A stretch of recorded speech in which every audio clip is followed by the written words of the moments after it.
Hi everyone, in this video we'll look at the features of the virtual tabletop. We can create a room as a Deus and give it a name. At the top you'll see the name you use to log into the web app. This is important because your account must be properly linked so that it recognizes you and unlocks all of your products. Now let's create a test room which we will call 000.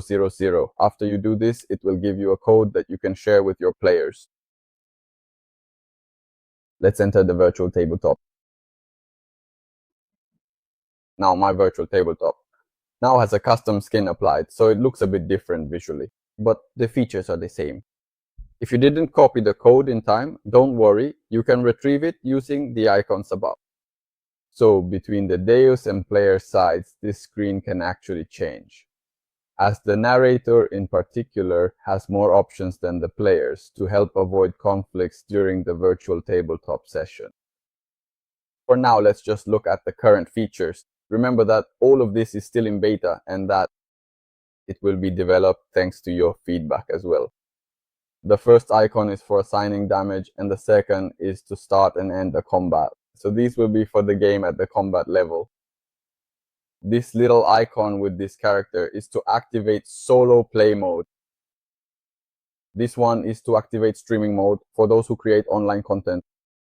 This icon is for copying the code and sending it to your friends. And this is a classic logout to exit the virtual tabletop. On the right side, we have this vertical column with characters. It will display the players and their characters who have entered the room. If we activate solo play mode, it will give us the option to load one of our heroes. Let's look at an example. Okay, and so we'll have our hero's character sheet, the chat with various features, including the AI one. Here is the enemy list. We can add an enemy to the canvas either by clicking the plus sign, which will add the enemy to the canvas, or by opening up their sheet, viewing the enemy's details, and then adding it to the canvas using the plus sign. There is also a quest tracker, which helps you create missions and keep track of what the heroes are currently doing. A notes field. Custom decks, so the last do deck, the school-related deck, for the entire solo mode part, or if you're playing in a group to give you some ideas. For example, the heroes find someone in the village they know. Let's ask last do if yes, and an additional probability. So we go into probabilities, either school-related, or if you have the Lumina manual, the probability is linked to Lumina, and you can go ahead and roll. Okay, alternative path. They find someone on a path that you hadn't considered. Scene template is a way to save information in the canvas, for example. I can add by going into background, a room, and some enemies. Okay, so let's just assume this situation for a moment, and what I can do here is save it by giving it a name, just so I can easily find it later if I need to. School, and when I click here, it reloads the elements within the scene so that you can prepare your encounters with the appropriate backgrounds and then load everything quickly. Here we have music. There will be some predefined tracks, or if you have the battle rhythms, you'll find your battle rhythms inside the VTT. By clicking the heart, you can set that music as a favorite and play it for your players. Of course, there are volume buttons at the top, and if you switch from music to ambient, right now there's only the rain effect.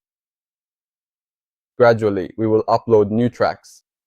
This is the allies panel, players will have it too. And if you have a custom monster, so only custom, but we'll make a proper video later. Let's take this Naoko's sheet, for example. At the bottom, we have add as ally. It will ask us to whom. It's just us, so we assign it to ourselves. And if I go to allies now, there's the list of all allies with their sheets and the relationship level that we can modify. A calculator to calculate damage, so you don't have to go crazy. Okay, which obviously takes into account everything regarding damage with accuracy. There is also a panel that allows you to quickly open your PDF files. So all the products you have, like manuals, adventures, and so on, you'll find them here. and a section to save your session, reload it so you don't lose your progress, and to load new objects to put on the canvas. Okay, these aren't enemies. Obviously, if you upload them as PNGs without a background, it's better. Okay, they aren't, you see, they don't have health bars, they aren't enemies, but they can be objects, they can be decorations for the backgrounds. And this is more or less the complete picture of what the features of our VTT are. Then we'll see them in more detail in the next videos.